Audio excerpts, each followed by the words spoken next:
Welcome to ఐఫై news channel. Srirama Navami పర్వదిన సందర్భంగా దక్షిణ కాశీగా పేరుగాంచిన వేములవాడ శ్రీ రాజరాజస్వామి సన్నిధిలో శ్రీ సీతారామచంద్ర స్వామి కళ్యాణోత్సవం అంగరంగ వైభవంగా జరుగుతుంది. వేలాది మంది భక్తులు రాత్రి నుంచే బారులు తీరి స్వామివారి సన్నిధిలోకి వస్తుండ్రు. తెలంగాణలో భద్రాద్రిలో తర్వాత అత్యంత వైభవంగా సీతారామచంద్ర స్వామి కళ్యాణం ఈరోజు వేల రాజన్న ఆలయ పరిసరాల్లో ప్రతి ఏటా జరుగుతూ ఉంది.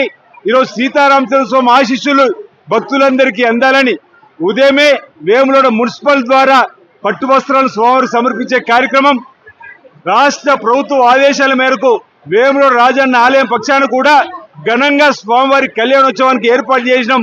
వేద పండితులు బ్రాహ్మణోత్సవం చేత ఈ కళ్యాణోత్సవం జరగబడుతూ ఉంది. ఈ కళ్యాణోత్సవం వల్ల లోక కళ్యాణం జరగాలని వేడుకుంటున్నాం.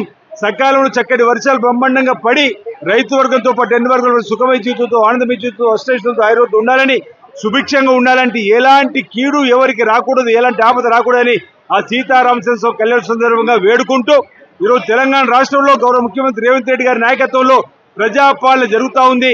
ఎలాంటి ఆటంకాలు లేకుండా ప్రజాపాలన మరింత ముందుకు తీసుకొని పోయి ప్రజలందరికీ మేలైనటువంటి కార్యక్రమాలు అమలు చేయడానికి స్వామివారి ఆశీస్సులు ఉండాలని 3 రోజుల క్రితమే సన్నబియ్య పంపిణీ కార్యక్రమం కూడా కొత్తగా అమలు చేస్తూ పేద ప్రజల ప్రయోజనాలకు పాటుపడుతూ అనేక కార్యక్రమాలు ఇంకా మన ముందు తీసుకొని పోయే విధంగా ఎలాంటి ఆటంకం లేకుండా కూడా ఈ ప్రభుత్వానికి సీతారామచంద్ర ఆశీస్సులు అందజేయాలని చెప్పని అందాలని సందర్భంగా కోరుకుంటూ వేలాది మంది వచ్చిన భక్తులకు స్వామివారి ఆశీస్సులు నిండుగా అందాలని చెప్పి సందర్భం కోరుతున్నా.